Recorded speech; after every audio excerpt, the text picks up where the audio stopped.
India also faced, invasions and colonization, but here it's still alive.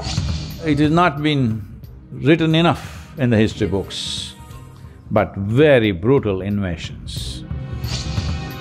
One of them had a real discussion with the people and said, how do we just burn out this Hindu way of life? But still it didn't die. Even if you kill the god, these people won't give it up. Namaskaram, Sadhguru. If you look around the world, all the countries… Oh, you looked around the world? I mean, in the history, if we take the history of the world, all the countries had their own indigenous practices, like Egypt, America, Iran, all had their own practices. But after the invasion that happened, everything is completely wiped out.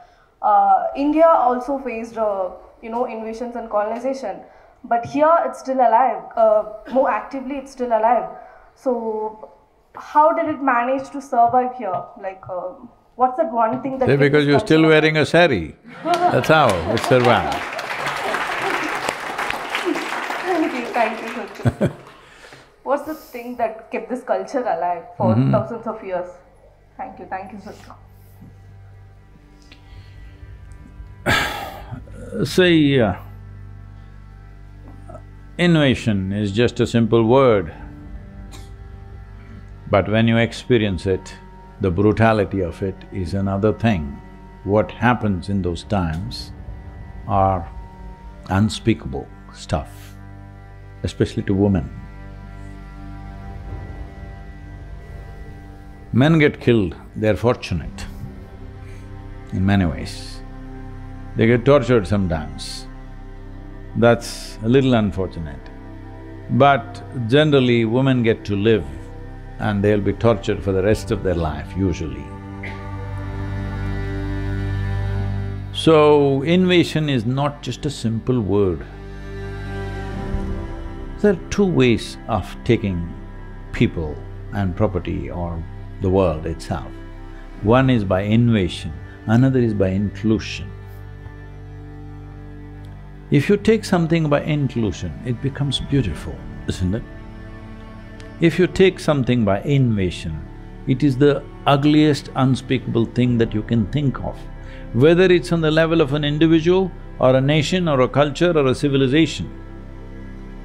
So, what is it that made this culture survive through nearly 1,000 years of brutal invasions? Brutal. It has not been written enough in the history books, but very brutal invasions. So, what is it? One thing was the people who invaded, powered by the force of their religion or by their economic interests. One thing was the culture and the civilization was so complex and profound, they could not figure it out. See, I forget the name of this particular invader. I'm thinking of a particular name. I'm not good at these names anyway.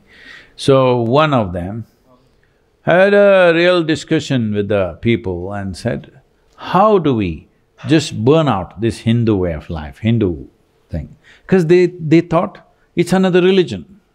Just like they believe in one religion, somebody else believes in another religion. That's because I belong to one religion, so you must belong to another religion. How else? Because you do something different. But that's what they never figured out. So they looked at this and where is the religious head? Who is the Pope? Let's kill him. That's the idea. So they said, no, there are hundreds of them. So they killed all the hundreds. But still it didn't die. Because there was never a leadership for this. It was never an organized approach. It's every individual seeking their own thing.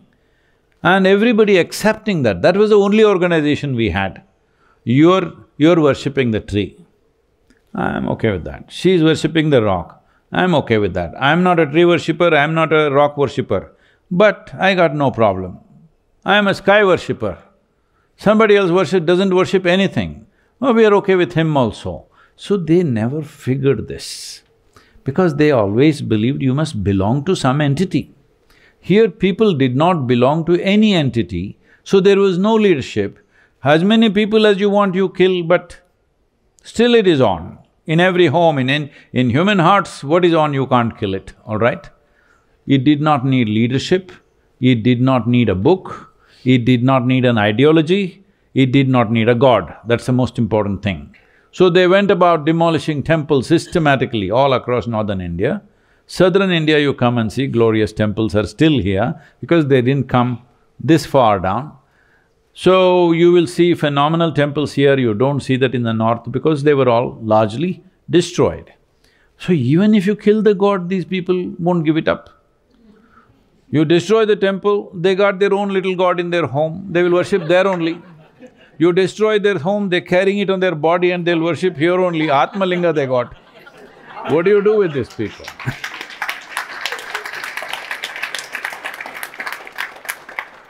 So, because this is the most important thing you need to understand. India is… Bharat, as you know or you do not know, is an organized chaos. People don't understand this.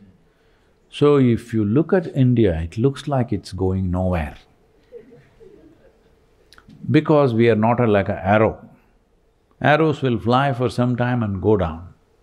We are like a swarm of bees. Every bee seems to be going in a different direction, but in the end all of them go in the same direction.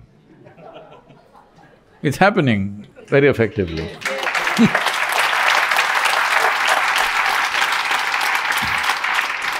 And they also produce honey, you know.